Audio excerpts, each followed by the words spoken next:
Okay, Mtanzania, karibu katika channel ya Mila NNP, sehemu ambapo unapata maujanja na maujuzi yote kuhusu maisha, kuhusu pesa, na namna ya kuishi maisha ya kijanja kabisa.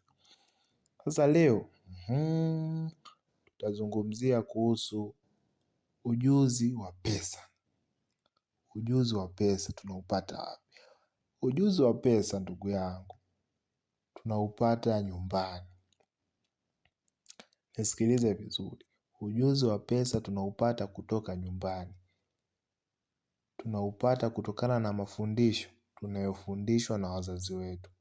Na huu ujuzi sasa ndio unadetermine sasa sisi baadaye tuwe matajiri au tuwe maskini.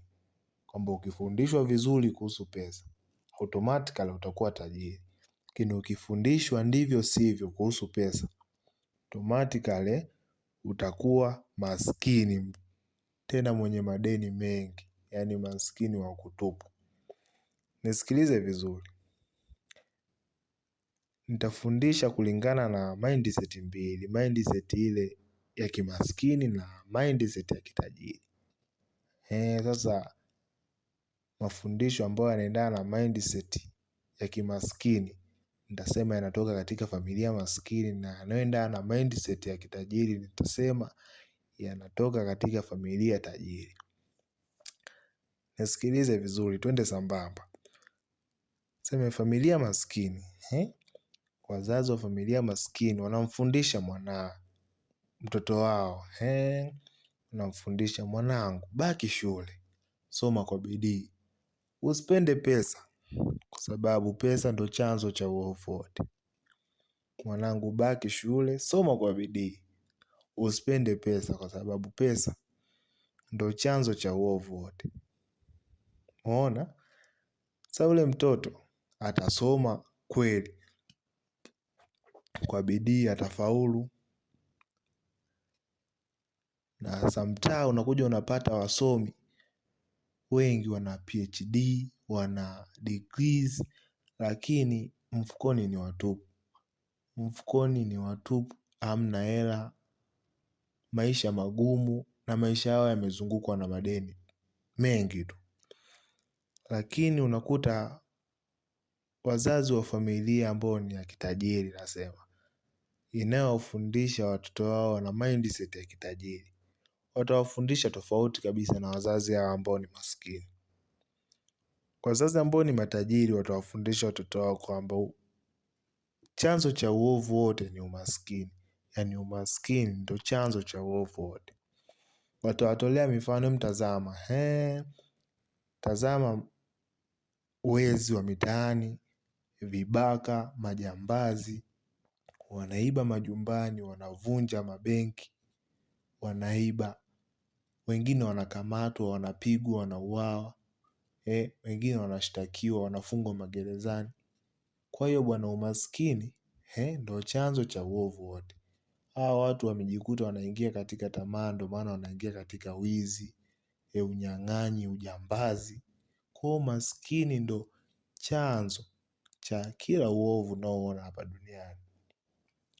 Sasa yule mtoto anakuwa na mindset nzuri ya kuuchukia umaskini. Anaamini kabisa kwamba umaskini haufai. Yaani umaskini ndo chanzo cha kila uovu unaotokea hapa duniani. Unakuta familia ya kimaskini, nisikilize vizuri, inamfundisha mtoto wao, inamfundisha, mwanangu, soma kwa bidii, ili baadaye uje uajiriwe kwenye kampuni nzuri, upate kazi nzuri. Umeona bwana? Tofauti kabisa na mafundisho ambayo yatatolewa na familia tajiri. Mafundisho yanayotolewa na familia tajiri yatakuwa kama hivi: mwanangu, soma kwa bidii, maliza masomo yako, uje umiliki kampuni, na hiyo elimu ambayo itakuwa kichwani mwako ikusaidie kuliongoza lile kampuni vizuri. Yaani wewe badala ya kuajiriwa, utengeneze nafasi za ajira kwa wengine. Hivi unaelewa? Umeona tofauti hiyo kati ya mafundisho kutoka katika familia ya kimaskini na mafundisho kutoka katika familia ya kitajiri. Nakumbuka miaka ya nyuma kidogo. Nishai kukaa kwenye familia moja. Familia hii ilikuwa ni uchumi wa kati. Maskini sio maskini sana, ni uchumi ule wa kati, sio matajiri. Hasa mzee wa ile familia alikuwa anapiga story na watoto wake, na alikuwa anaongea na hasa yule kijana wao mkubwa. Yule mzee alimwambia yule mtoto wake, mwanangu, hivi unajua kama nisingekuwa na watoto, nisingekuwa na watoto mimi mwenzako ningekuwa na hela acha kabisa. Ningekuwa na mawe mimi hapa mtaani acha kabisa. Yaani watoto wamenimalizia hela. Nimeshindwa kufanya maendeleo yote hapa nyumbani kwa sababu nilikuwa nawalipia ada nyingi. Wewe mkubwa umemalizia mamilioni ya pesa, wadogo zako vile vile kulipa ada. Kwa hiyo nilikuwa natafuta hela kwa nguvu, lakini naishia kulipa ada kwa ajili yenu. Lakini kienda pia kwenye familia ya kitajiri, kutana na baba anapiga story labda na watoto wake. Nawaambia wanangu, mimi baada ya kujiona na watoto, ya kuona na watoto kadhaa, niliamua kutafuta hela. Nisikilize vizuri. Niliamua kutafuta hela kwa bidii ili niweze kutimiza mahitaji ya watoto wangu wote. Nilitafuta hela kwa bidii ili mtoto wangu hata mmoja asikose mahitaji muhimu. Asikose ada, asikose mavazi, asikose kila kitu atakachoniomba.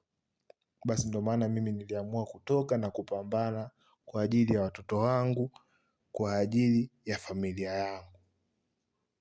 Kwa wale watoto, kupitia hata hizi story, watakuwa na mindset mbili ambazo ni tofauti.